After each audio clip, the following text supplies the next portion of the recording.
lined up to brief you, so I will immediately start with our colleagues from UNHCR and UNICEF. We have the pleasure to welcome Angèle Dikongue Atangana, who is the UNHCR representative for the Democratic Republic of the Congo, and she is connecting with us from Kinshasa. And we also welcome Grant Lieti, UNICEF DRC representative, also from Kinshasa. We are going to listen from them on the grave concerns of their organization over the humanitarian toll on civilians in Eastern DRC. So I don't know who wants to start, maybe Angèle. Welcome, we listen to you. Thank you. Good morning to all. And yes, it is a great pleasure for us to be able to speak to you from Kinshasa, where I am with Grant, my colleague of UNICEF, and a good number of colleagues in the room. Really, this is to say that we, UNHCR, in the DRC and UNICEF, the UN Refugees Agency, and the UN Children Fund, are greatly alarmed by the escalating crisis that has been unfolding once again in the eastern part of the DR Congo. Violent clashes between non-state armed groups and government forces have forcibly displaced more than 450,000 persons in the last 6 weeks in Rutshuru and Masisi. This is in the North Kivu province. The severity of the crisis is further exacerbated by the limited humanitarian access to those in dire need, primarily attributed to the obstructions of major routes. Cut off from essential humanitarian aid is really threatening approximately 200,000 internally displaced people who are stranded and facing challenges in accessing life-saving assistance. Tragically, an additional 100,000 are also likely to face similar fate. Restricted access in the coming days if the current trends of the conflict continue. The disruption of roads not only impedes the delivery of critical humanitarian aid, but also heightens the vulnerability of displaced populations, leaving them without essential resources and protection. Although UNHCR has built shelters in the recent months for more than 40,000 people near the provincial capital of Goma and distributed more than 30,000 kits containing basic requirements, including tarpaulin, cooking stoves, cooking pots, and blankets for families in need, the international community must really urgently address the obstruction humanitarian access to ensure that the nearly 7 million people who are affected by conflict in the east of DRC receive urgent help.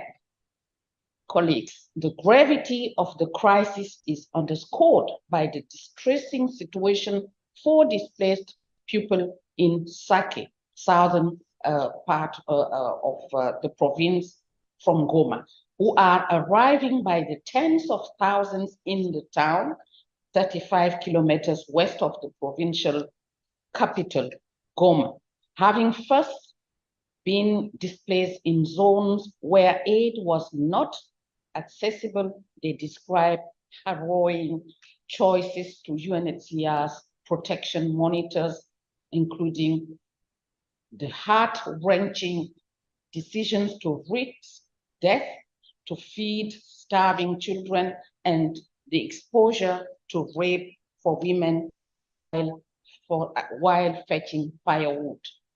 Colleagues, the stories are underscored by statistics, with protection monitoring reports collected by UNHCR as partners in October showing over 3,000 reported human rights violations in October alone, nearly double the figure from September 2023. Rape and arbitrary killing feature prominently in these results, along with kidnappings, extortion, and the destruction of property, illustrating a deeply concerning pattern of abuse inflicted upon civilian population. Grant, Thank you, Angèle. This intensification of violence is having a devastating impact on the lives of children who are facing a number of serious violations of their rights.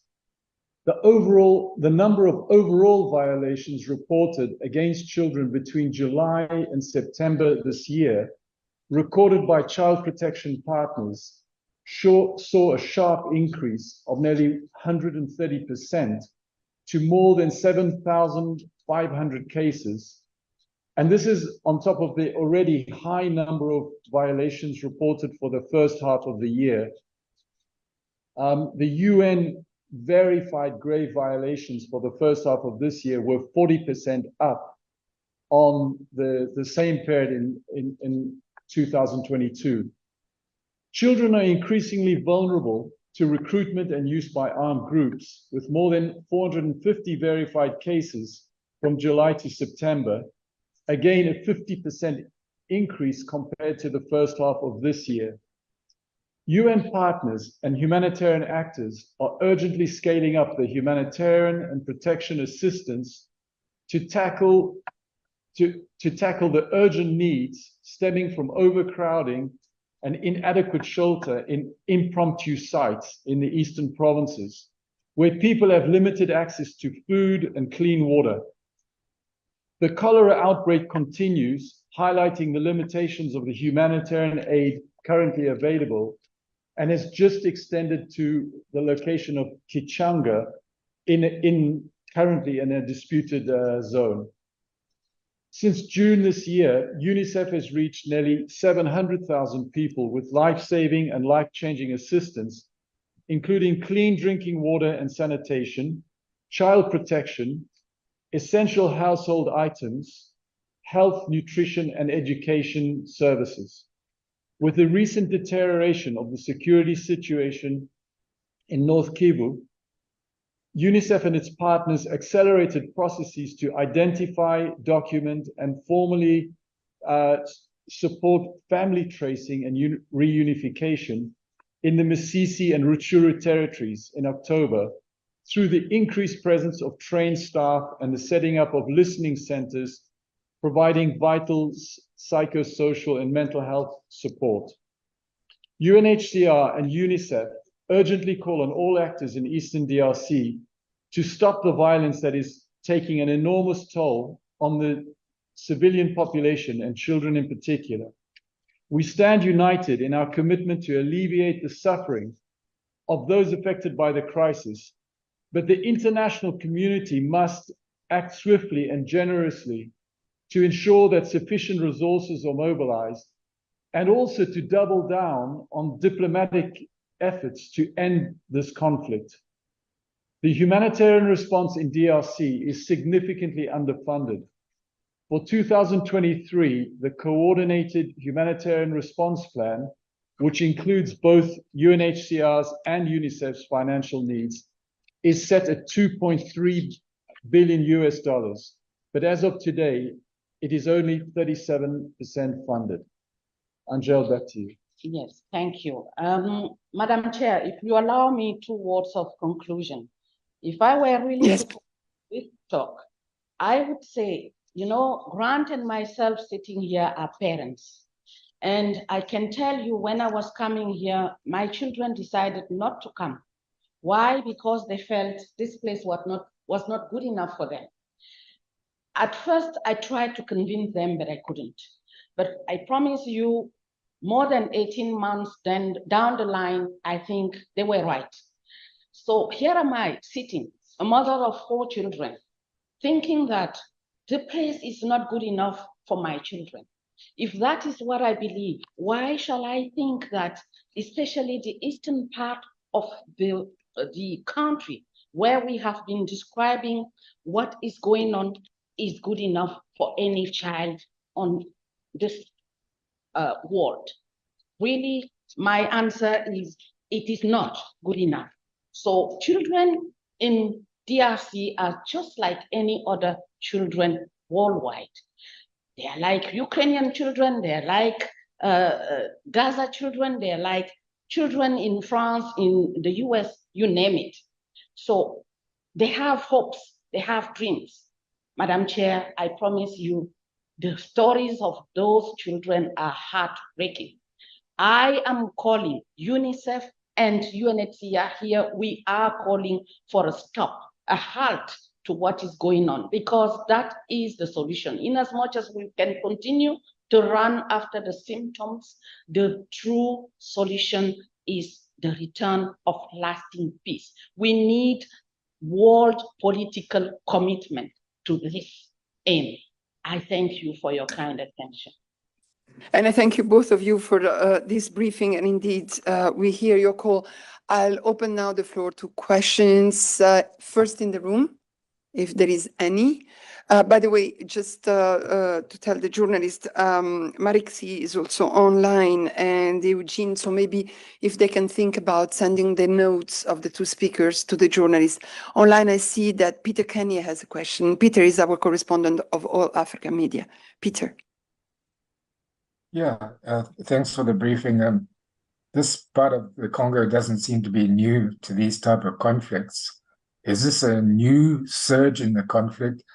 And can you describe who is responsible for arming these groups? Are they small groups, or are they bigger groups that are armed from somewhere else? Because something must be fueling this conflict. Are you able to pinpoint who is responsible for that? Thank you. Don't know who wants to take this, Angel or Grant? I can try to take it. Thank you very much, Peter. Yes, indeed, the conflict is not new. And as far as I'm concerned, I have been working with the UN for nearly 3 decades, since '94. And ever since I've been working with the UN, the eastern part of Congo has never known peace. And so really, yes, and this is even what is more heartbreaking. Since the beginning of this conflict, it is believed that between 10 million and 12 million persons have perished, have died. So my question here is, how many more deaths are we awaiting to start thinking that this has to come to a halt? Now, you are asking me whether I can pinpoint who is arming, who is responsible. That's not my role. Frankly, as a humanitarian, we are sitting here, Grant and I, we are running behind the symptoms. We are present on ground to try to alleviate the suffering of these people. The head of MONUSCO, Madame Bintou Keita, has been doing a great job here informing the Security Council, that entity which is responsible for peace and security of the world, according to our UN, the UN which is all of us, by the way. So everybody knows what is happening, who is doing what. It is not the purview of us sitting here to pinpoint at somebody. We are only asking for lasting peace to be worked upon with clear political engagement, commitment, so that this part of the continent might also know peace.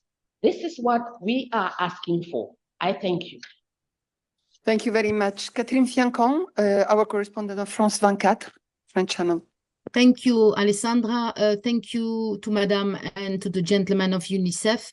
I'd like to both to say a few words in French because it will be useful for French media, as DR Congo is the largest French-speaking country in the world. And also, je voudrais également vous poser une question justement concernant votre appel. Comme vous l'avez indiqué, cela fait plusieurs décennies que l'Est de la République démocratique du Congo ne connaît pas de paix. Est-ce que vous pensez que le départ de la MONUSCO qui devrait s'opérer dans les quelques mois à venir va vous permettre de mieux travailler ou au contraire va diminuer le peu de visibilité que vous avez? Comment est-ce que vous voyez les choses? Je vous remercie. Je vous remercie. Angèle, Grant? Yes, sorry. Je vous remercie, madame, et nous apprécions l'intervention de France 24 et le fait que vous diffusiez quelquefois des images. Ma demande est que vous en diffusiez davantage. Je regarde la télé, votre chaîne, ces jours-ci, il y a tout sur Gaza. Je sympathise, j'ai le cœur brisé à cause de ce qui se passe à Gaza et à cause de ce qui se passe en Ukraine et partout dans le monde. Mais j'aimerais vraiment que votre chaîne regarde aussi davantage ce qui se passe à l'est du Congo, parce que je vous assure, ça n'a aucun degré moindre de gravité si on veut comparer. Comparaison n'étant pas raison. Mais oui, pour MONUSCO, je dois dire que MONUSCO jusqu'ici a fait beaucoup de travail. Quand je parle de MONUSCO, je veux toujours rappeler aux uns aux autres, c'est comme si vous regardez un verre à moitié plein et à moitié vide. Moi, j'aime bien regarder la partie qui est à moitié pleine. Je vous promets que MONUSCO a fait beaucoup dans le sens de mitiger, si je peux dire comme cela, les peines, les souffrances des personnes qui sont en déplacement forcé. Et je sais qu'ils ont beaucoup aidé les humanitaires que nous sommes pour pouvoir faire notre travail. Alors oui, leur départ, que m'inspire leur départ de la RDC? Leur départ, je sais que dans l'accord qui a été signé cette semaine d'ailleurs, entre la chef de MONUSCO, Madame Bintou Keïta, que j'ai nommée tantôt, et le gouvernement de la RDC, dans cet accord-là, il y a eu un effort de faire en sorte que le départ soit phasé et responsable, qu'il ne soit pas abrupt. C'est ce que nous demandons en effet pour que ce départ-là ne crée pas encore des vides sécuritaires qui vont faire que les multiples groupes armés non étatiques qui sévissent dans le pays, qui sont plus de 260, si j'en crois les chiffres actuels, ne reprennent pas de plus belle le flambeau pour les violences. Donc, en effet, nous poussons la partie des agences, fonds et programmes des Nations Unies, quand nous intervenons dans le processus de transition, nous disons il faut que cela soit phasé, il faut que la protection des civils soit véritablement prise en compte parce que nous voyons déjà même avec la présence de MONUSCO, il y a beaucoup d'attaques sur les civils et nous voulons que leur départ ne soit pas une occasion pour augmenter ces attaques-là. C'est notre plaidoyer, mais évidemment, cela dépend beaucoup de la communauté internationale et de comment l'on va accompagner ce processus. Je vous remercie. Oui, en effet, comme Angèle l'a dit, Catherine, et comme tu sais sûrement, le 21 novembre, les chefs de la mission de l'ONU pour la stabilisation en RDC à MONUSCO, Madame Keïta, et le vice-premier ministre congolais, ministre des Affaires étrangères et de la francophonie, M. Christophe Lutundula, ont co-signé une note sur les retraites accélérées, progressives, ordonnées et responsables de la MONUSCO de la DRC, contenant un plan et un calendrier pour le désengagement complet de la mission du pays. Tu te souviendras sûrement du fait qu'en septembre, il y avait eu une demande de la part du président d'accélérer les retraites de la MONUSCO et à partir du mois prochain, enfin donc d'octobre, et donc c'est à cause de ça, ces accords ont été discutés et puis cet papier a été signé. Et si tu veux plus d'informations là-dessus, on peut te l'envoyer. Alors, je retourne à ma plateforme. Je ne vois pas d'autres questions. Pardon, John Zarocostas, France 24 aussi, mais English Channel. Yes, good morning. I also wear the hat of the Lancet. My question is to the representative of UNICEF. I was wondering, sir, if these disturbing figures that you just mentioned, if the head of UNICEF, Ms. Russell, mentioned them during the interagency standing committee principals meeting in New York on the 7th of November, if that was discussed and what was decided by the heads of agencies there on going forward. Thank you, Brent? John. Yes, thank you. Indeed, I can confirm that these figures were mentioned by our executive director, Catherine Russell. What is under discussion is, for a number of these protracted crises, agreements are being reached on which agency principal will take a leading role. It turns out that she has that role, for example, in the case of Haiti, and it's under discussion who will be taking on really a role of keeping the visibility and trying to lead the efforts in terms of both mobilizing appropriate resources and also joining efforts on accelerating finding a diplomatic solution to ending this conflict. And if I may, John, I just add a compliment to Angèle's previous point on the departure of MONUSCO. I think looking forward, we need to see this. I mean, as the humanitarian agencies, our work here is to continue to support the communities and the authorities through what is clearly going to be a period of some upheaval. In addition to the departure of MONUSCO, there's also been a request for the departure of the East African Regional Command and East African troops that have been present since earlier this year. And there's also a potential deployment of different troops from SADC, South African Development Region.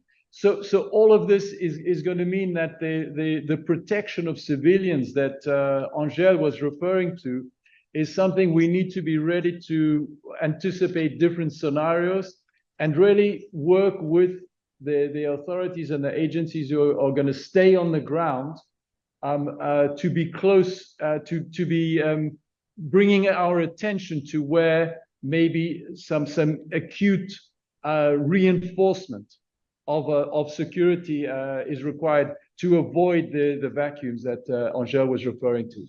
Over. Thank you. I think John has a follow-up. Yes, thank you. Yes, with reference to the amount funded so far in the appeal for the DRC, I think you mentioned 37%, if I'm not mistaken. That seems to be running at about 10% less than what was funded last year. How does this translate in how many children will not be assisted in the DRC? And if I'm not mistaken, it's millions of children that require help on the ground. Grant?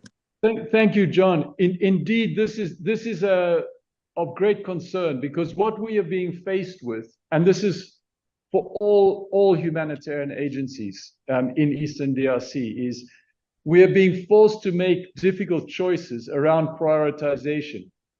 So right now, the way this is translating is that whereas we should really be meeting for anything to do with life saving, whether we're talking about epidemic outbreak, response to acute malnutrition, and providing safe drinking water and sanitation, and we can carry on that list, we should be reaching at least 80% of those children and affected families. As we go through the sectors, we are seeing that in some sectors we are clearly not able to even get to the 50% level.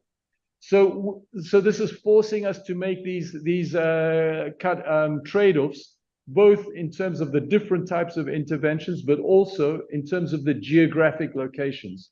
So we are clearly focusing on those areas which are the most vulnerable. Angèle referred to the spontaneous settlements from the new waves.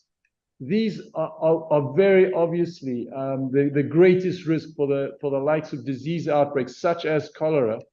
So we divert our efforts to these areas where we see the greatest risk of an epidemic outbreak. But that then means that in the other areas, instead of getting the response to this, the standard, for example, which should be 15 liters of water per person per day, there are places where that is dropping down to between 5 and 10 liters of water per person per day, and that's not an acceptable place to be. Yeah, dramatic numbers. Thank you very much. I don't see other questions for you, so I'd like to thank both Angel Dikongue Atangana and Grant Leti for briefing us from Kinshasa. As they both said, let's not forget this incredibly difficult situation and conflict. And let's also go now, thank you very much. Let's also go now to another conflict and another difficult, conflict and another difficult situation that we need to spotlight, which is the situation of Afghanistan.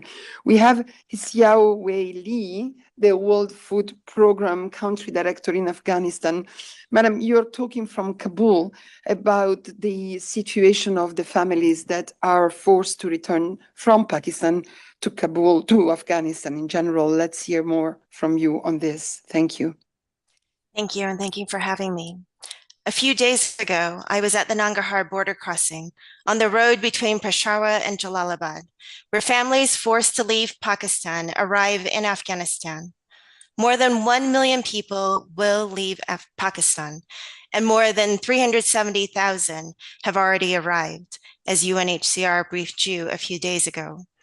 The people I met had almost nothing on them and nowhere to go. One woman told me she only had 2 hours to pack up her entire life and leave with her family. Some women had to leave without their husbands, who have been detained by the police. So the women had to find their way here without the breadwinners of their family.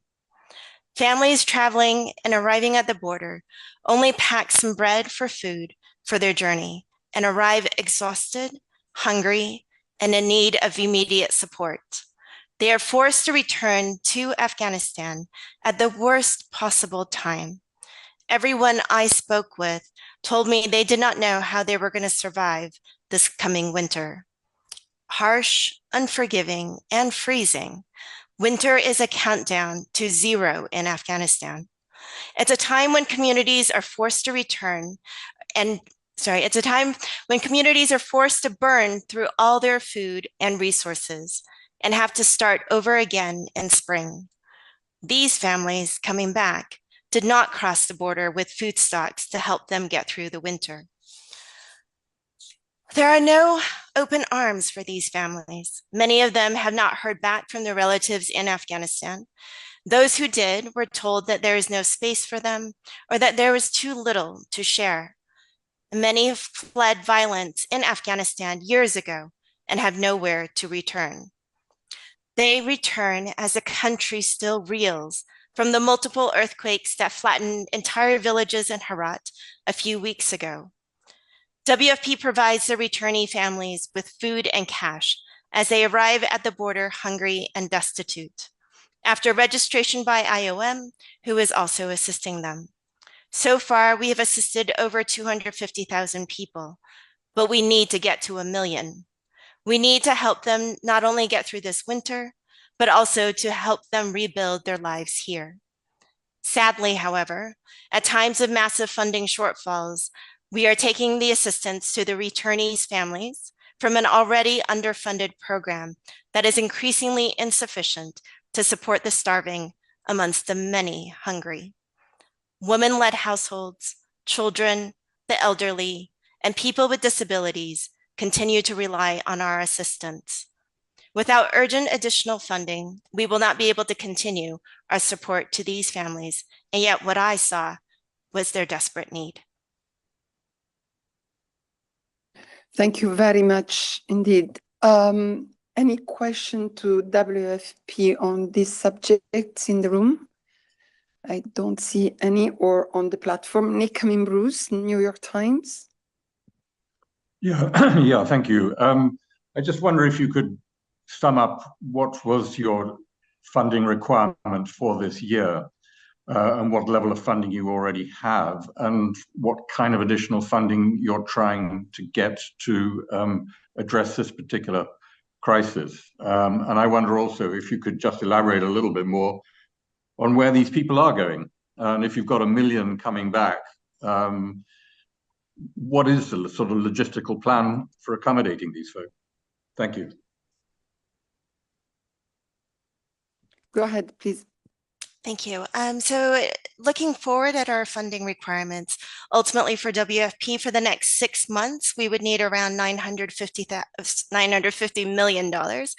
We have some of that funding, but still face a shortfall of close to $850 million for the next 6 months. Usually winter is the highest period of need, and that's where we would need the greatest resources. For the returnees specifically, our funding requirements are around $28 million. That is both to support them at the border as they come in, but then also to provide support in areas of return. First, for the winter, where there aren't many livelihood opportunities and there would continue to need food assistance. And then in the springtime, where there may be some livelihood opportunities, or as they get back on their feet, to really help rebuild their lives. So that's more of the return package for returnees. And of course, many other UN agencies are also providing assistance, as well as other humanitarian, whether it is for water, for shelter, and for livelihoods. For where they're going, a large amount of the returnees would like to go to Jalalabad, to Kandahar. That's within Nangarhar and Kandahar provinces, but certainly also across the country. I was just even in Bamiyan a few days ago, and in there we're also seeing some returns, but it really spans across the country in places that are extremely harsh in the winter. So some of the returnees were telling me that for the next few months, they would not actually be able to get to their location of return because it's either will be cut off or it's too harsh, and they would look to go in the springtime. And then for WFP more broadly, I think the concern is we already have around 16 million people who are acutely hungry this winter. And we've seen in the last 2 winters how large-scale humanitarian assistance is required to really stave off catastrophe. And I'm afraid without those resources and without being able to get them during the winter in time, then we will not be able to achieve what we were able to achieve the last 2 winters. Nick, you have a follow-up? Yes, please, thanks. Are most of these people coming back then essentially going back to family, to relatives, to previous contacts, or are they kind of in the wind just trying to start completely afresh? And one last question, and that is, to what extent are your funding constraints simply a reflection of the overall pressure on humanitarian funding globally? And to what extent do you think it's still affected for Afghanistan by international resistance to the Taliban government? Thank you. Sure. So it's a combination, I think, for some, and I met with a woman who, she was born in Pakistan. She had never been to Afghanistan before. Well, some also do have relatives here in Afghanistan, so it's a combination. But many of them have been away for decades. I would say the majority of the people that I met had been outside of Afghanistan for 30 or more years. And so while they do have relatives and family connections, they don't have land necessarily, they don't have livelihoods, they don't have many members of their families to rely on, and even family members who want to help. And communities who want to help, their resources are extremely low. We know just from the food security situation that communities are not able to feed themselves at the moment. And so if we have 16 million people already acutely hungry, it would be very difficult for them to absorb the additional million coming back, even if they wanted to help. As for the funding constraints, there is we know that we face unprecedented humanitarian needs across the world, with many other crises that are also severe and large. And so our donors, while they have also still continued to express their confidence in funding WFP and food assistance, and that we are getting to the people most in need, we recognize and appreciate their support to the people of Afghanistan. Thank you very much. Ravikant Devarakonda, our journalist from the Washington Trade Daily. Thank you, Alicia. Actually, this is for the Indian publication, The Wire. Sure, go ahead. My question to is, Madam, can you share your notes on the current plight of these, more than 1 million refugees? I want to ask you a question about what is India's contribution. Afghanistan is a border almost to India.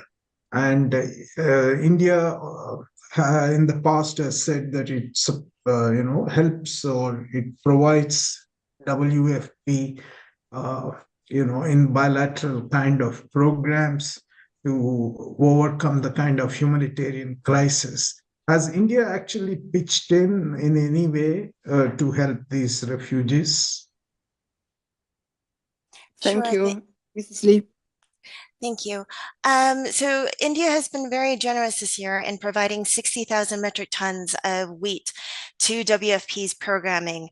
And that assistance has gone across the country, most recently because some of that wheat came through the borders to our Herat office. We were able to respond directly to the earthquake. And so the assistance that we get as WFP really is then shared with those most in need, depending on where the location is. And India's assistance this year has been tremendous and very much appreciated. Thank you very much. And I think Ishita is on the line. Maybe if you can think about distributing the notes. Antonio Broto is our correspondent from the Spanish news agency. Thank you. My question is for OCHA concerning Gaza. I don't know if I have to wait. We are not to that yet. We still have a few briefing points, Antonio. So I remember that you want to ask a question on that to OCHA, but for the moment, let's stay on Afghanistan. If there is any other question, and I don't see any. So Ishita is writing in the notes that she will distribute Mrs. Lee's notes to everyone soon. So thank you very much for coming and briefing our journalist, Mrs. Lee. Good luck with this very, very hard work for the winter coming. And I will now go to, unless I see an iPhone, I don't know who's there, but I would like to ask whoever journalist has written iPhone on his registration to just go out and put the name again. Otherwise, I won't be able to give you the floor. Sorry for that. So let's go now to our next announcements. The first one I would like to make concerns this incredibly important day, which is the 25th of November, International Day for the Elimination of Violence Against Women. As you know, this is a moment where the international community comes together to remind ourselves and really everybody in the world that violence against women is the most pervasive breach of human rights worldwide, what the Secretary General has called a horrific violation of human rights, a public health crisis, and a major obstacle to sustainable development. We've distributed to you the message of the Secretary General for this day, which is dedicated to invest to the campaign, to the Unite campaign, which is called Invest to Prevent Violence Against Women and Girls. The Secretary General says this campaign calls on all of us to take action to support legislation and comprehensive policies that strengthen the protection of women's rights across the world, ramp up investment in prevention and support of women's rights organizations, listen to survivors, end impunity for perpetrators everywhere, stand with women activists and promote women leadership at every stage of decision making. And the Secretary General to conclude, let's stand up together and speak out. Let's build a world that refuses to tolerate violence against women anywhere, in any form, once and for all. And as you know, this International Day is the start of the 16 days campaign of activism against gender-based violence against women and girls. And this campaign goes from the 25th of November down to the 10th of December, which is Human Rights Day. It is really something we want to spotlight, as we estimate that 736 million women, almost 1 in 3, have been subjected to physical or sexual violence, especially from partners and non-partners, sexual violence, or both, at least once in their lives. These are horrific figures. So to remember this at the UN in Geneva, we would like to invite you to 2 events. The first one is on Sunday, 26th of November, at the Bain de Paquis. There will be a ceremony, what we call the Ceremony de Lanterne. I'm sure you've been there in the last years.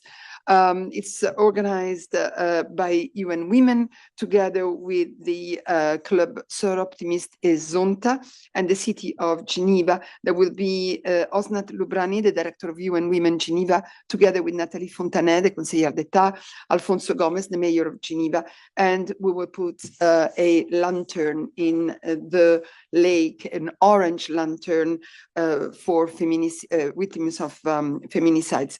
And on Monday, here at the Palais at 12 o'clock, we invite you to come at door 40, where we'll be planting seeds of flowers into a huge canvas that says no to gender-based violence. So we would really like to see you there. There will be a few speeches, but most importantly, we will show our solidarity with the victims of gender-based violence by planting flowers in this canvas.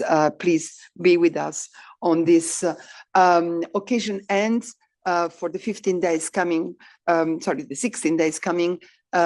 keep talking about this scourge that we really have to finish with. Another international day which is coming, and which is also very prominent in our activities, is of course the 1st of December, when the international community comes together to commemorate World AIDS Day. And for this, we have with us Ben Phillips, the Director of Communication of UNAIDS, that is going to tell us about the plans for this International Day and the launch of World AIDS Report 2023. Ben. Thank you, and thank you all for joining. We wanted to give you advance notice of the World AIDS Day report that will be being launched next week.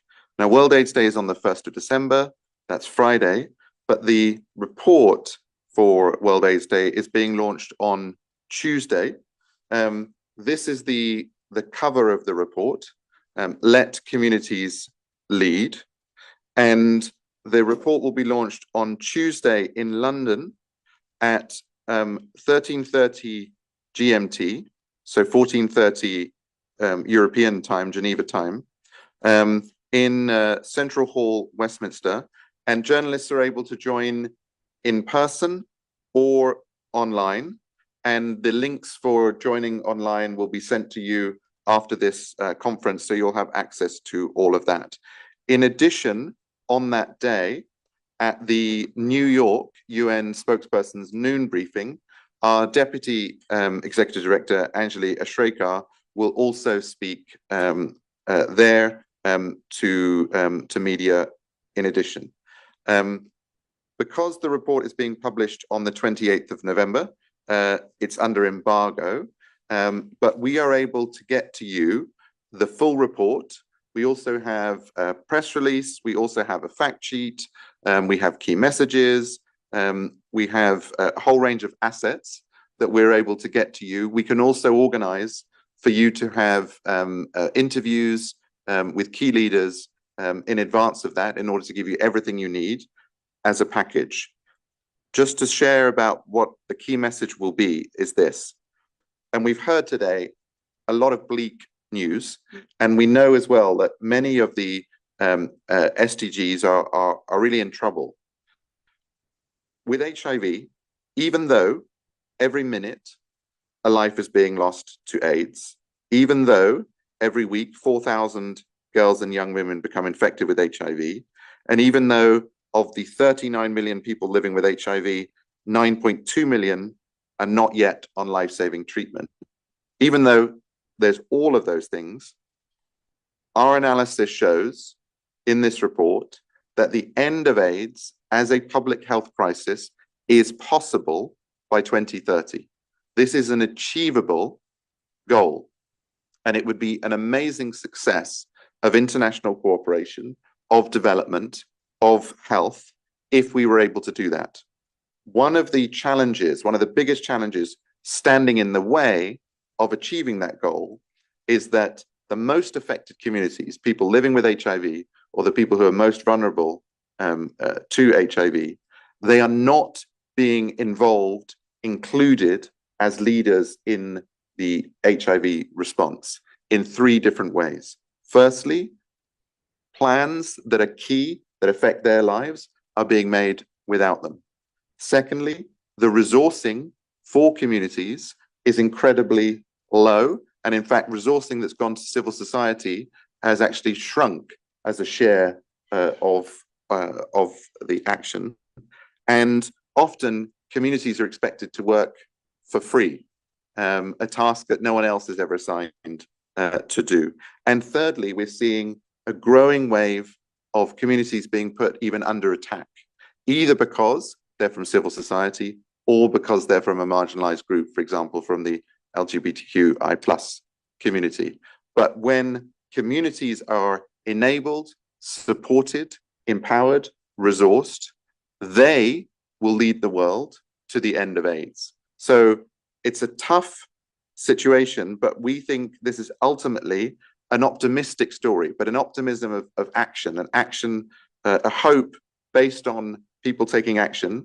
In the report, you'll be able to read not just the data, the facts and figures, the examples. There are also 9 pieces, 9 really beautiful guest essays by frontline community leaders. So here is one, for example, about the extraordinary power of ordinary women. And what we wanted to do was to make this a UN report with a difference, using our platform, not just to show the data and analysis, but to show those first-person stories to help give voice to people. So there are 9 of those beautiful essays, which you'll also be able to read as part of that report. And anything you need to help you with your story, our team is there to help you. Thanks so much. Thank you very much. Then for that, any question in the room to UNAIDS?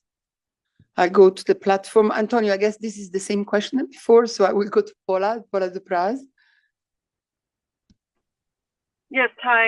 It was actually a question for Afghanistan. Sorry for the issue with the naming of who I was. Paula, sorry, can you repeat your question, please? Yeah, it was actually regarding Afghanistan.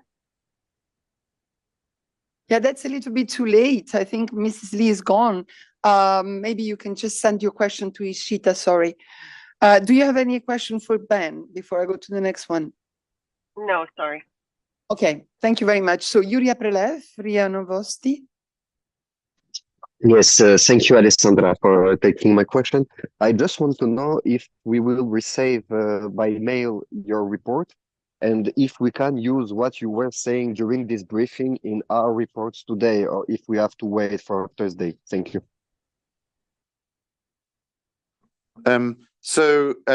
We can get you, we will share with you an embargo site that you'll be able to access.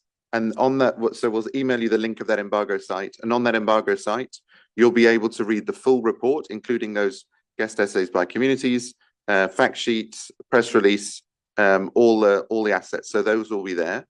In terms of what I've summarized, it would be helpful to wait to use it all on Tuesday. That also you'll have the chance on Tuesday as well to hear from key leaders. So at the press conference in London on Tuesday, you will hear from Andrew Mitchell, the UK Minister for International Development, from Winnie Byanyima, the Executive Director of UNAIDS, from Solange Baptiste, who's the Executive Director of International Treatment Coalition, and from Mercy Shibemba, who is a UK-based young activist living with HIV. So you'll be able to hear from them, and you'll have further information. So please wait for that, but all the materials, all the embargo materials, you can read today under embargo in order that you can prepare your story. Thank you. Catherine Fiancon.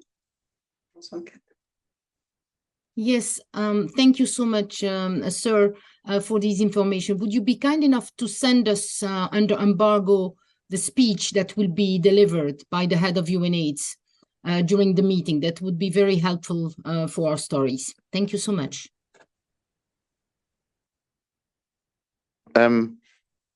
We can give you a lot of things, but not that.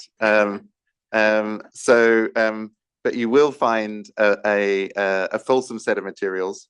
But for the speech by the executive director, you'll have to wait to hear it live, and it's the same for the speeches by all of the other eminent speakers as well.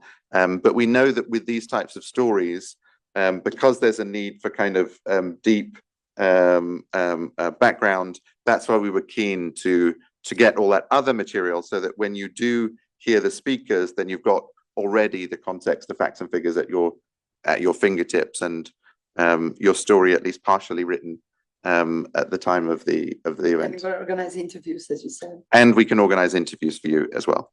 Yes. Thank you very much, Ben. I don't see other questions for you. So good luck with the launch of the report, and thank you for bringing maybe positive stories. So we really need that. Oh, Katrina has a follow-up. Sorry, Katrina. Yeah, I'm sorry. Interview under embargo. Does it mean that we can get an interview of the executive director here in Geneva before? Did I understand well? Yes, if you contact me, we will work to arrange an interview for you. Yes. Okay, could you kindly send all your contact details in the chat? That would be helpful. Thank you so much. Catherine, we can put Ben's contacts in the chat, but they are also on the list of spokesperson, if you already want them. But Solange is listening to us, and she can circulate the Ben's contacts for sure. Anyone else? Yes, Emma? No, it's not for Ben? Okay, so thank you very much, Ben.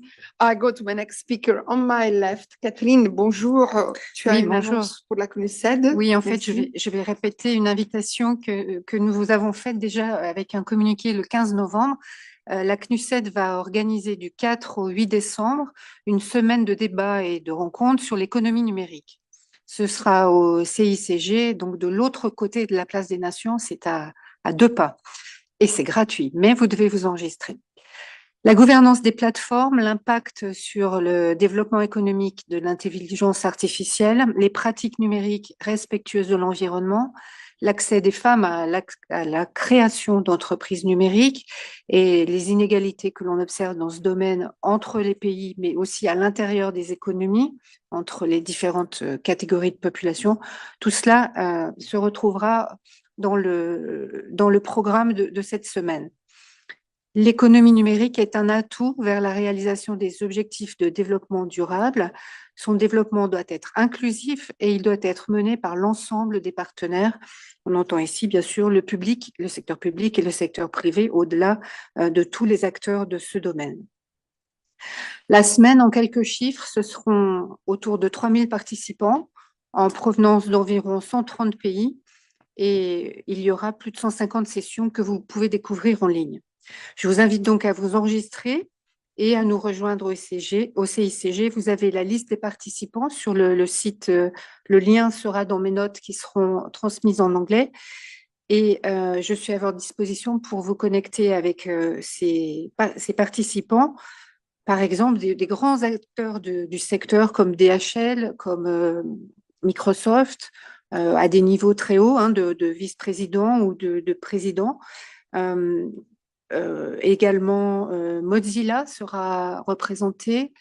Je ne vais pas faire de la pub à tous les acteurs de l'économie numérique, mais enfin, C'est assez rare d'avoir ce type d'interlocuteur à un même endroit et un certain nombre aussi de ministres et de représentants des Nations Unies de très haut niveau, comme l'envoyé du secrétaire général sur la technologie, Amandeep Singh Gill, Dima Alayaya, qui est secrétaire général de la Digital Cooperation Organization. Ces noms étaient dans le communiqué.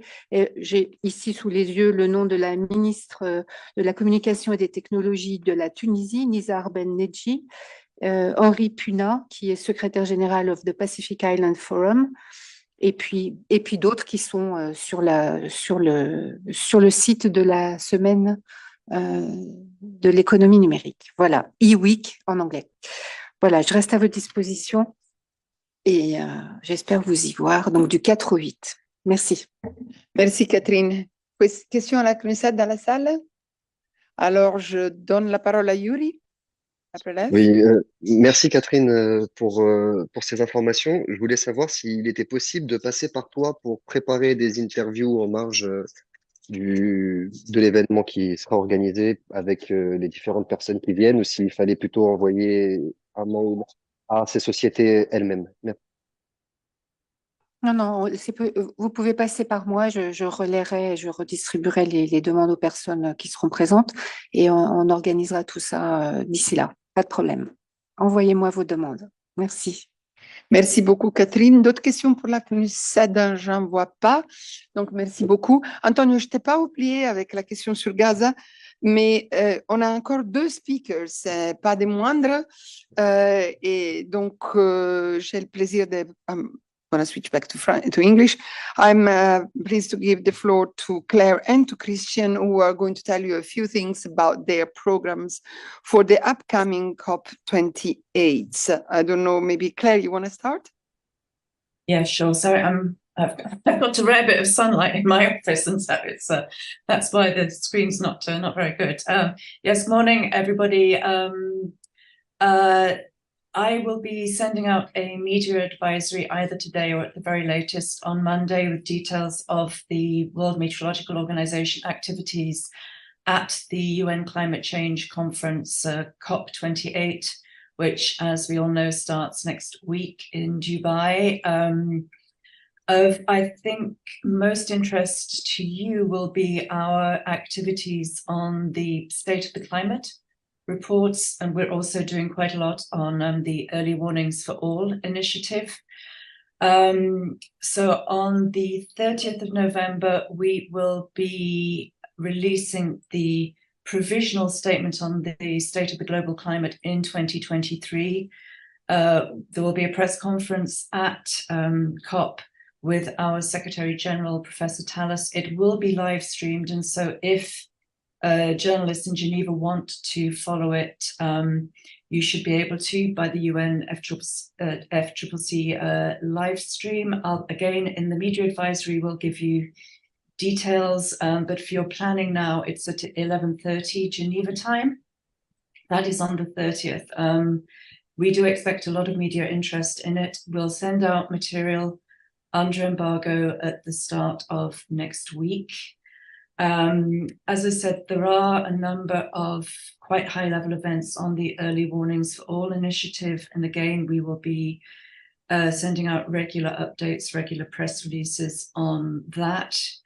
Then another report I think you will be interested. Oh, and sorry, for the State of the Climate report, the press conference is given in Dubai by Professor Tallis.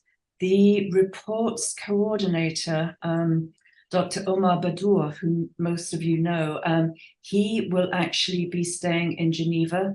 So if you need any interviews in English, French, or Arabic, please let me know, and we can certainly facilitate. The main event will be Dubai, but we can facilitate contacts with journalists here with Dr. Badour. The other report I think you'll be interested in, and obviously there are a lot of reports at COP. It's we've got a report on the state of the global climate 2011 to 2020. So it's taking a decadal look at it. We'll be giving, figures on the ice, melting of ice over the decade, the sea level rise over the decade, looking at temperatures, ocean heat, other factors. I read the report yesterday to start writing the press release, and I felt like crying. But anyway, so we will send you again the press release on that. The report launch is on the 5th of December. Again, you will get materials under embargo.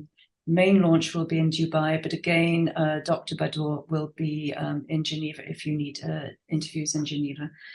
So that's that. As I said, we'll send you the media advisory later today. For any of you who are at COP, the WMO, along with the Intergovernmental Panel on Climate Change, with the UAE's National Meteorological Service, and with a Mary Foundation, which is a South American philanthropic foundation, we do have a pavilion. So if anybody is in Dubai, please feel free to come and see us. Everybody's got their my WhatsApp number, and so if you are there, you need interviews, just get in touch. Thank you.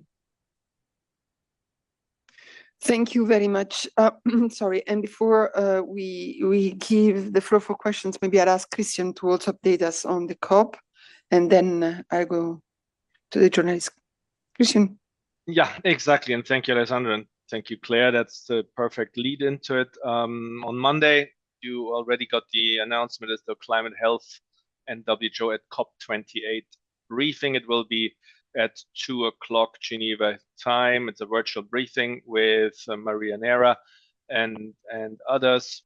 It's on the COP and what to expect there from the presidency and so on and so forth. So a full briefing on the expectations for this Monday, 2 o'clock, and on Thursday at 3 o'clock, we'll have the WHO's World Malaria Report for 2023. Certainly an interesting one to watch. The announcement hasn't gone out yet. That will come Monday. And also on Monday, you then in the afternoon, evening, will have access to an embargoed Canto site with all the relevant material to prep beforehand. So again, the briefing on Thursday afternoon, announcement still to come with the details for the embargoed site for Monday.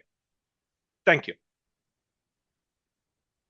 Thank you very much. And since we are speaking about the COP28, just let me add that our department will also make available a page in 6 languages, which will be updated daily to feature the latest UN news, a live blog for the opening days, which in fact is going to be prepared by our colleague from Geneva, Dominika Tomaszewska.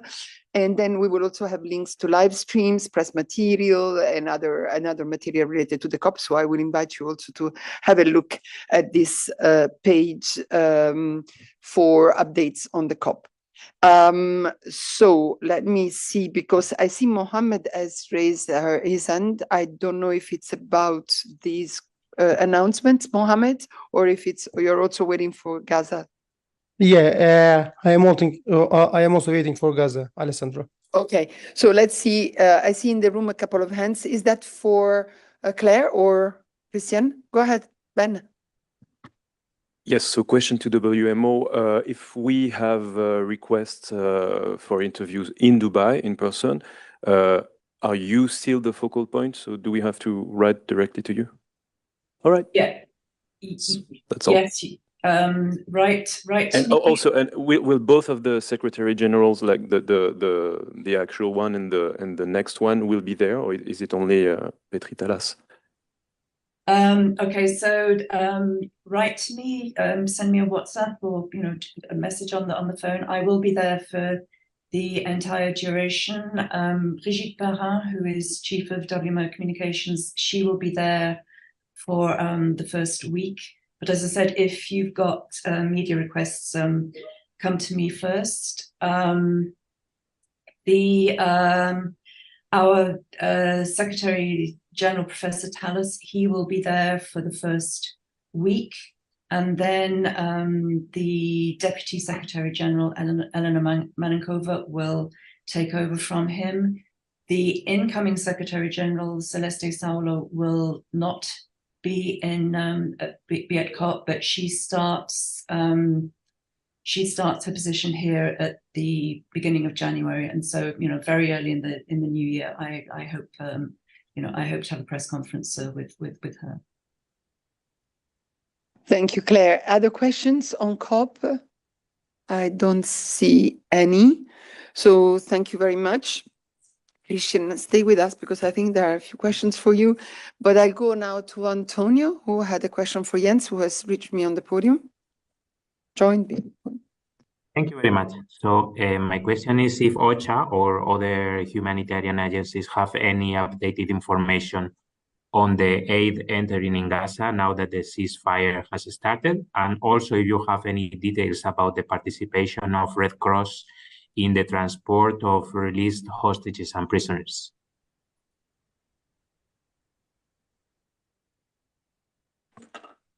Thank you, Antonio, and good morning, everyone. The United Nations can confirm that, as I speak, trucks with humanitarian supplies continues to cross into Gaza through the Rafah crossing point. We hope the agreement between Israel and Hamas, now in force, will bring respite to the people of Gaza and Israel, and some relief to the hostages and detainees who will be released, and to their families. We hope it allows grieving families to honor their dead and bury them with dignity. And we hope that this humanitarian pause leads to a longer-term humanitarian ceasefire for the benefit of the people of Gaza, Israel, and beyond. We will, from OCHA, continue to update you on developments, including daily convoy movements from Egypt, as we have done daily since the start of the escalation. Thank you. Thank you. And I will recall that on the 22nd of November, the Secretary General has also, of course, welcomed the agreement reached by Israel and Hamas with the mediation of Qatar and supported by Egypt and the United States. He said this was an important step, of course, in the right direction, but much more needs to be done, and the United Nations will mobilize all its capacity to support the implementation of the agreement and maximize its positive impact on the humanitarian situation in Gaza. Emma, just one second. Mohammed was there, I think, asking a question too. So, Mohammed. Yeah, thank you, Alessandra. My question for WHO, I think Christian is over there. The Israel army detained Abu Silmiye, who is the director of El Shifa Hospital, yesterday. There is currently no information on his whereabouts. Do you think it is acceptable to detain a healthcare worker in Gaza? And do you have any information where he is and how is it about? Thank you. Yeah, thank you, Mohammed. Very important question indeed. But I will have to refer to a statement that we're about to release sometime later today, which will have more details, the circumstances, whatever we know about this topic. Thanks. Thank you, Christian. I'll go to Amana. Thanks a lot. One for Jens and one for Christian as well. Do you think the 200 trucks a day that Egypt is saying we should expect during the truce is possible? And if so, how? Is there any indication from your side that the process for aid entering Gaza has been simplified? And can you get to the north? And for Christian, it's sort of related, but more broadly, do you think you can use the truce to evacuate hospitals? I can see that the Red Crescent is doing that. Is that your plan? And what can you say about your cooperation with the Gaza Health Ministry? They've said that they've suspended cooperation with the WHO over the issue raised by my colleague, the alleged detention of hospital staff from Al Shifa. Thanks very much. Jens, you want to start? Yes, thank you, Emma. We will report on humanitarian aid, a number of trucks, once they have arrived inside Gaza. Yesterday, we had 80 trucks with humanitarian relief that crossed the border. There was some 68,000 liters of fuel in addition to the 80 trucks with relief. So we do it once it's established inside Gaza. The pipeline is quite long for relief, and parts of it, a lot of it, in fact, is beyond our control and has to do with verification of the consignments. In terms of the north, we have said consistently that we need access across the Gaza Strip, especially in the north. That's where the damage and the humanitarian needs are the greatest. So we continue to call for access to reach all parts of Gaza. Indeed.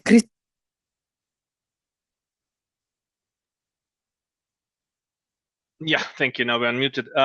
Well, first, let me say we absolutely welcome, of course, this humanitarian pause, but exactly, we do need more, and we would hope that it extends into maybe even a ceasefire. But on your questions, Emma, thank you. The circumstances of this arrest and everything which follows, again, to be expected in a statement later today. On the evacuations, yes, we're working on further evacuations from hospitals as soon as possible. To remind you that on 22 November, together with the Palestine Red Crescent Society, a WHO led joint UN mission evacuated 151 patients, relatives, and health workers, accompanying them from Al-Shifa Hospital in northern Gaza. This was undertaken specifically following requests from health authorities and hospital officials in Gaza. That's really important. It was the third mission to Al-Shifa carried out by WHO and partners in less than a week. And during this mission, the team evacuated 73 severely ill or injured patients, including 18 dialysis patients, 26 patients with serious spinal injuries, 8 patients with severe chronic conditions, 2 in need of critical care, and further 19 patients in wheelchairs. So these patients were transported in 14 ambulances supplied and staffed by the Palestine Red Crescent Society, 2 buses, and together with 8 health workers and 70 family members accompanying them. Now, we're extremely concerned about the safety of the estimated 100 patients and health workers remaining at Al-Shifa. And due to the limited time that the mission members were able to spend in the hospital and the urgency of moving the most critical, it was difficult to determine exactly how many remain. So that's on Al-Shifa. On other hospitals, we named the Indonesian and the Al-Ali requests came, and we're working also on details, more updates to come during the day. Emma, did you re-rate? No, it's okay. Okay, so let's go to the next question. Sorry, Yuri. Yes, thank you. I have one question for OCHA and one for WHO. Christian, at first, because your teams were in Al-Shifa, have you seen any evidence that injured people had white phosphorus injuries? Because it was something that was allegedly used by Israel forces in the northern part of Gaza. And to Jens, just to know if you have some possibilities to help the people that are under the rubbles in Gaza, if you can bring any trucks that can free them from there, or at least to find the bodies that are there. And if it's not possible, how do you think and when do you think it will be possible to do that thing? Let me start as it's quick. No, Yuri, I've not seen any evidence, any report or any evidence of that so far. Good to know. Jens.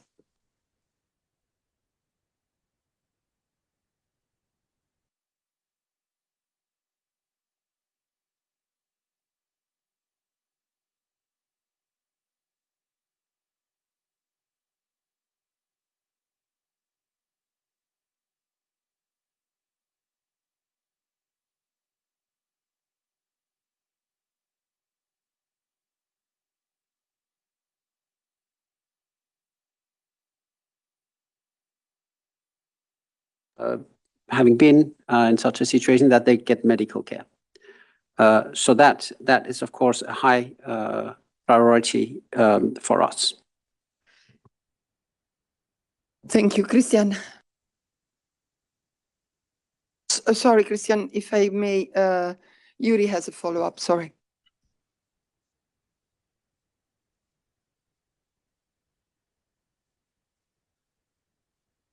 Maybe I can say before the audio was off, so we couldn't hear Jens, most of what Jens was saying. Okay, so maybe Jens, you want to repeat what you were saying, then Yuri, you can ask your follow-up, and then we'll go to Christian.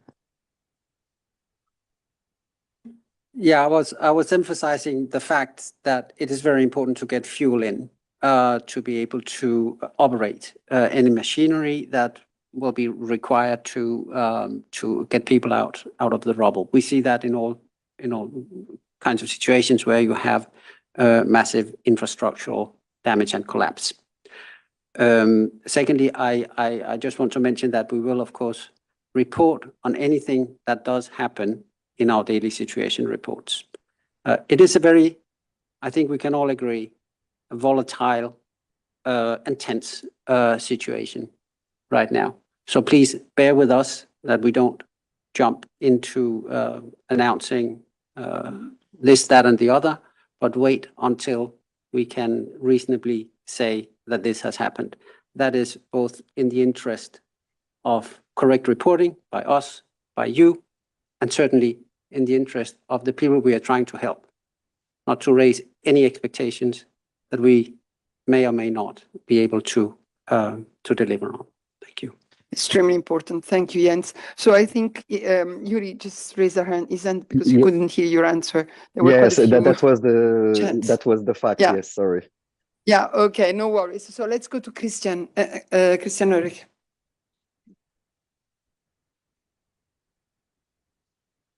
Here we go. Thank you, Jens. I'm sorry, I have to squeeze you also again, following up on Emma. You have been calling for access for the last 6 weeks, but something must have changed in the last 3 days when these negotiations were going on the pause. So the question is, do you have guarantees at this point, negotiated over the last 3 days, to access the north with relief items? That doesn't need to, I wonder, we don't need to wait until it has actually happened. The question is, do you have agreed access to the north at this point in time? Thank you.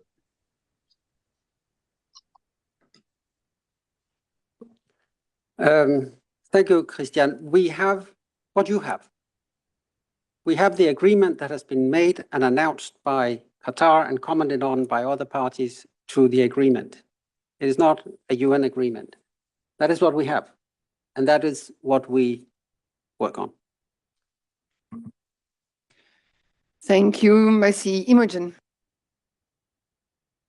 Yeah, morning. You're not going to like this because it's the same question, but I'm still curious. The agreement says there's access to Gaza, all of Gaza, as how I read it.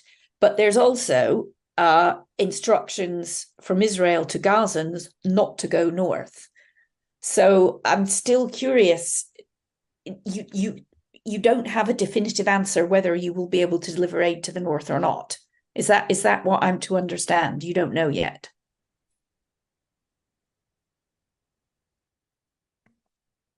Thank you, Imogen.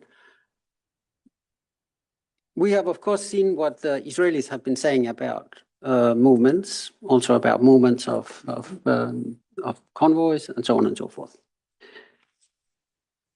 We proceed on the basis of the hope and the expectation that we will reach people in need where they are.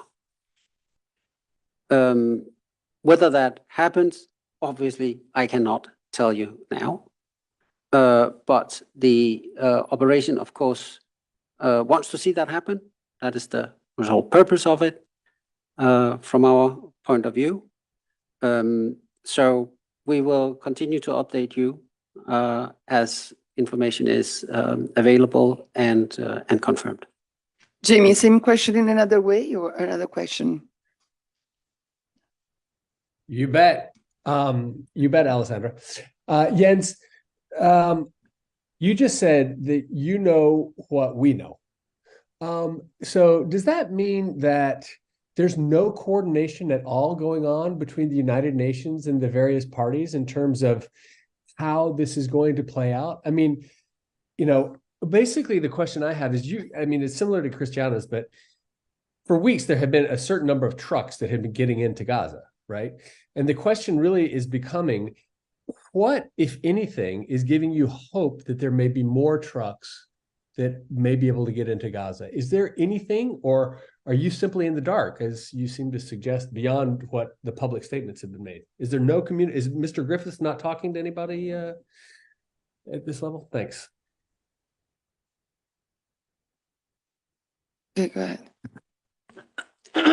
We've said since the 7th, before the 7th of October, we are in daily contact with the Israelis and all parties, because before this, of course, there were movements into Gaza. That dropped, it stopped, in actual fact, for 2 weeks. Then it was restarted on the 21st of October. So we're in constant contact at a working level, not least through the humanitarian coordinator for OPT, based in East Jerusalem. So I said that we know what you know, but we may know more than you know.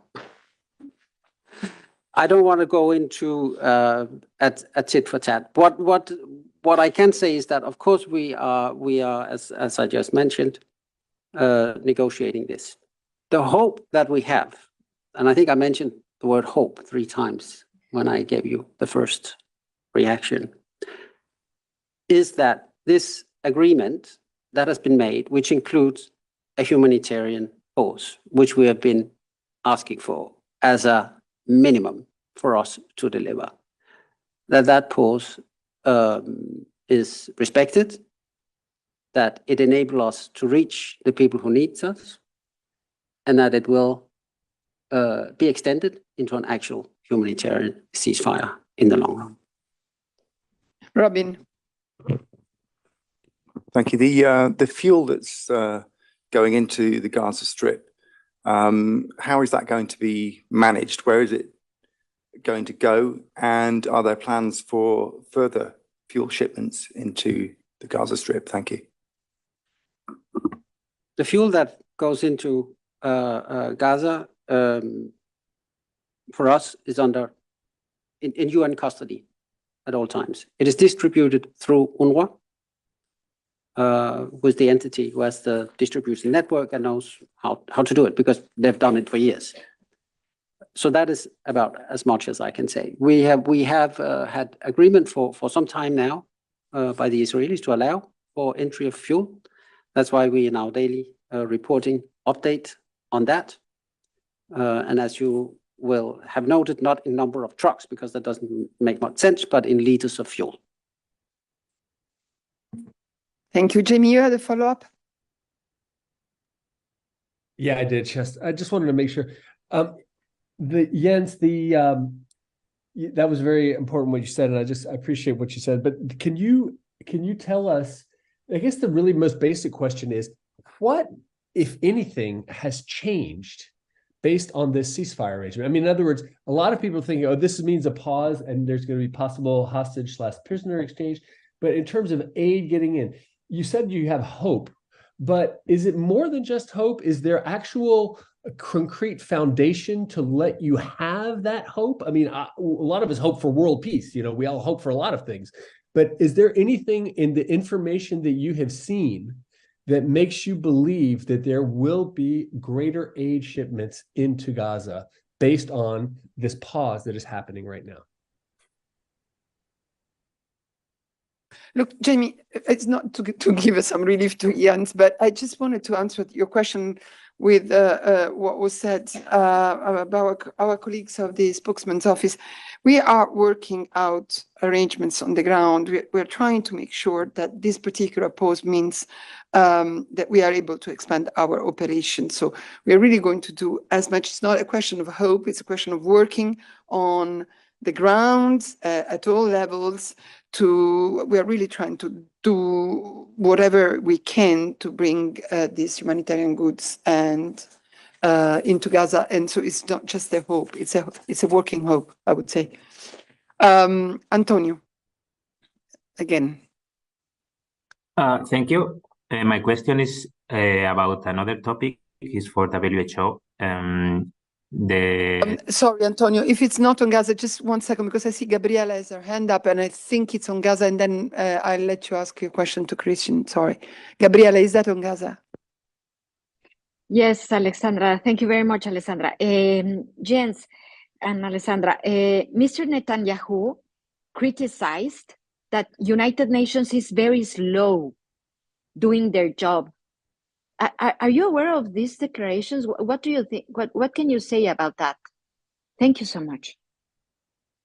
Gabriela, we don't comment statements from member states. Of course, they've got the right to say what they want to say, but I think the only thing I can say is that look at the work that has been done by UNRWA, by the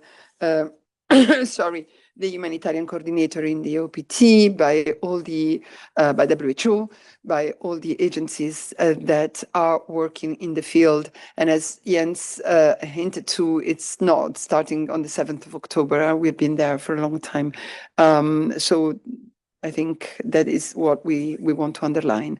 Antonio, you had a question for Christian, but it's not on Gaza. I think there are no other questions on Gaza. At least I can't see any on the platform. So I'll go to you now. And to Christian. Thank you. So it's about the surge of cases of pneumonia and other respiratory diseases in China. WHO has already published a press release this week saying that you have requested information about all this to Chinese authorities. So I wonder if you have had any answer. And also, I wonder if the recommendations that you have published for China concerning this situation may be extended to other countries. Thank you. Christian. Yeah, thank you very much, Antonio. So indeed, last night, late last night, we issued the disease outbreak news on the upsurge of respiratory illnesses among children in northern China.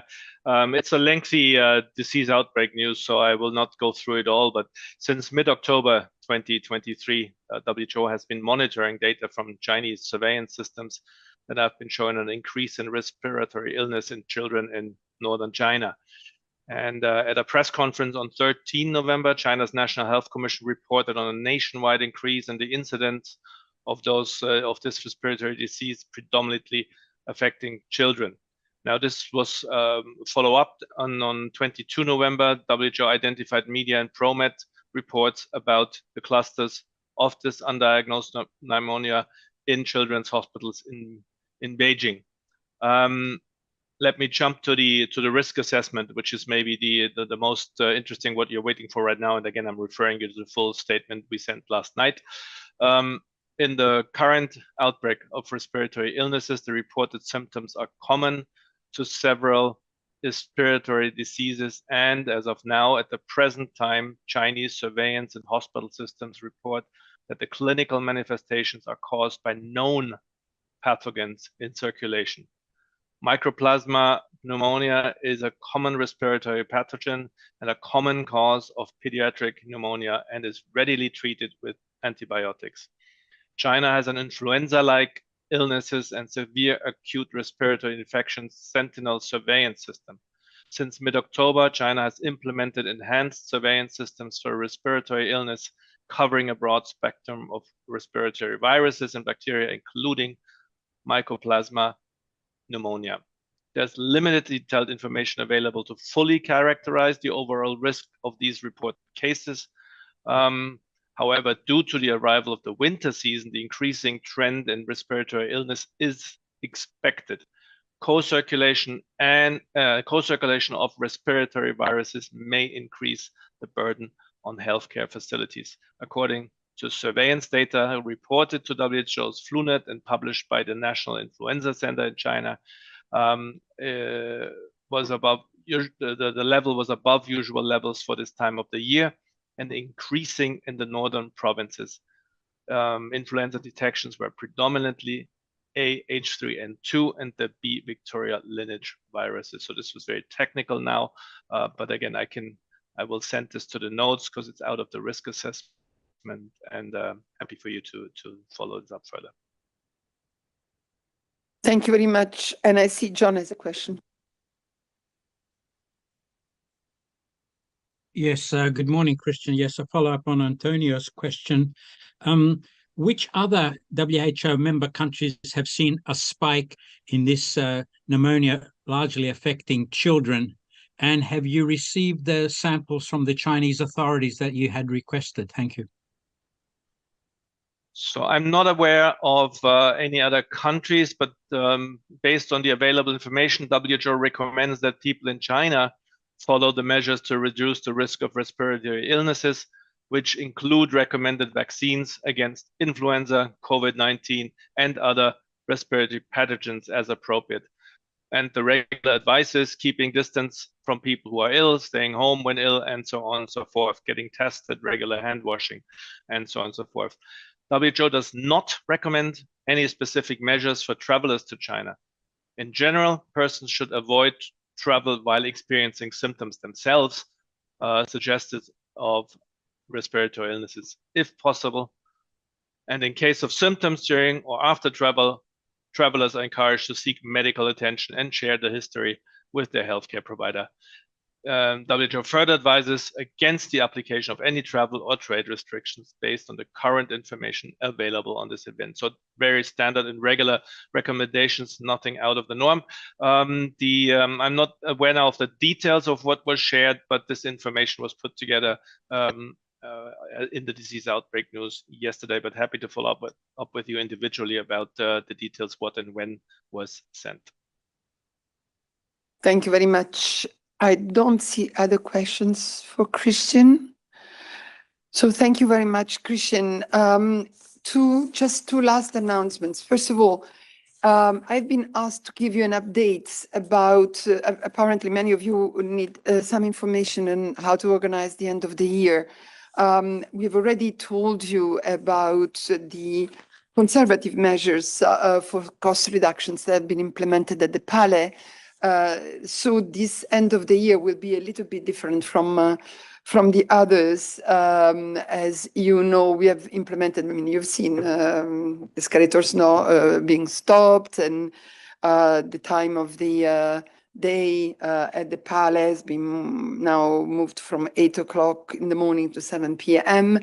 So there are a number of things that you have already seen, but one of the measures we are planning to implement is a generalized closure from the 20th of December to the 7th of January. So the Palais des Nations will be closed during those days. It's not a total closing. If you need to come and work, we have already foreseen to make an exception for journalists, of course, but the building will be closed, and we will be teleworking from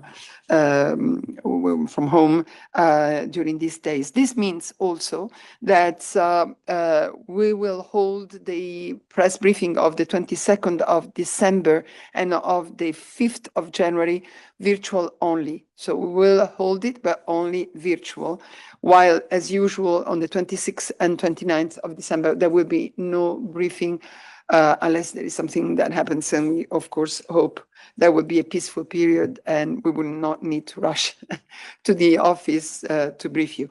But as usual, the 26th and 29th, there will be no briefing, and the 22nd of December and 5th of January, it will only be virtual.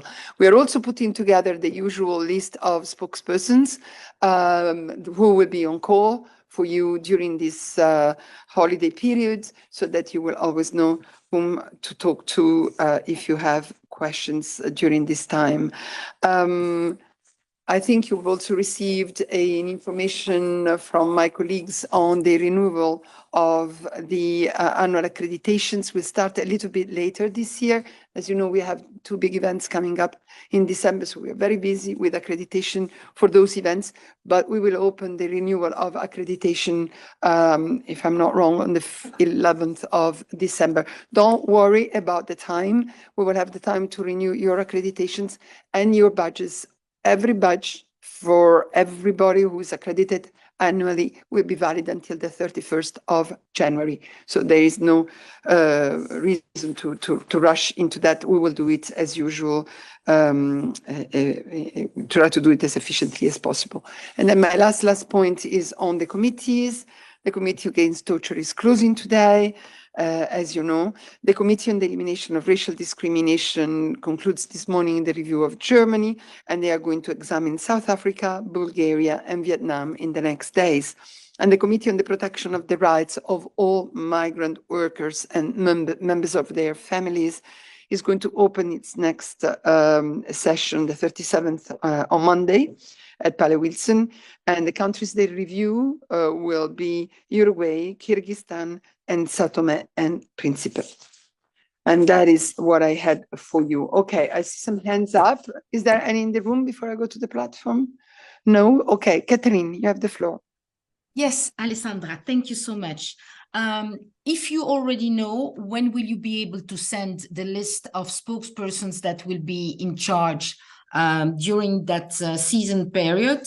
The second thing is, as there is a war going on in Gaza and Israel, I suppose that we'll be able to reach everyone on a very easy base during those holidays, and that if anything important occurs, that there will be press conferences, and that we won't be obliged to run and call everywhere and disturb you or the person that will be in charge during Christmas and New Year.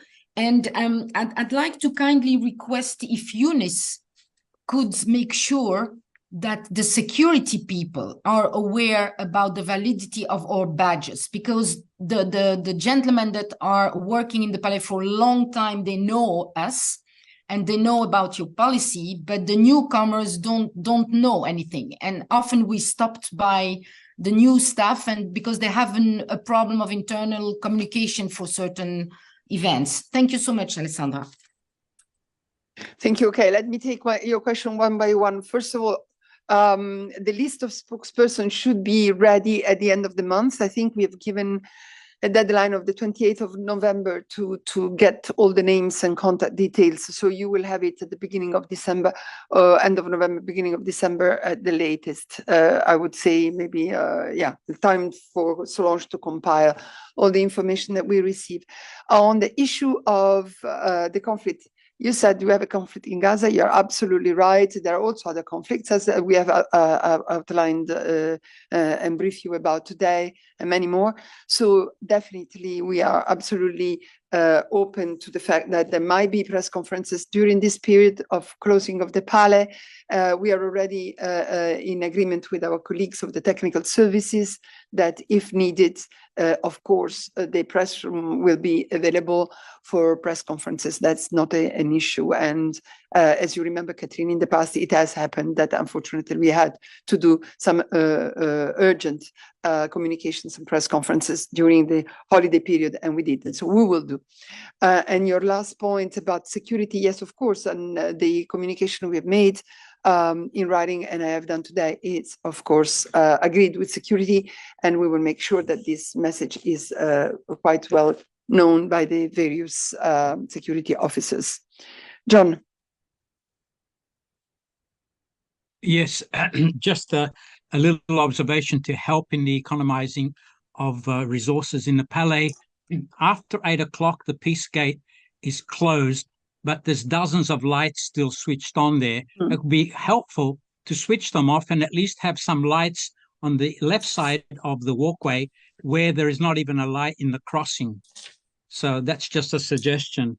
And secondly, yes, we have had in the past, if I recall, 208, 209 the war in Gaza was during the holiday break, and also the tsunami in 2004. So yes, somehow holiday seasons come with a lot of tragedy sometimes. Indeed. Yeah, absolutely. Thanks for the observation on the lights. That gives me the opportunity to remind everybody we need your contribution, we need your support for cost reduction and energy saving measures. So we really encourage everyone as much as possible to use natural lighting. Turn off your unused electronics. Of course, use the stairs when it's possible. It's also good for health. And of course, at the end of the day, turn off the lights. It's not always possible. It's not always easy. Sometimes there are people who are indeed staying late and don't do it. But I know for sure that after we have all gone, security goes by and turn them off. But I take your suggestion about the external light, and I'll bring it to my colleagues because this, yes, it is useful. Thank you very much. I don't see any other question. And of course, all this we will inform you in writing, and it may evolve, as we said, but you will have all the information as we go. I wanted to say this today because some of your colleagues and some of you have asked for information about the end of the year, and that is why I'm giving you this update. So thank you very much for following this long briefing, and bon appétit, bon weekend. I'll see you on Tuesday. Thank you.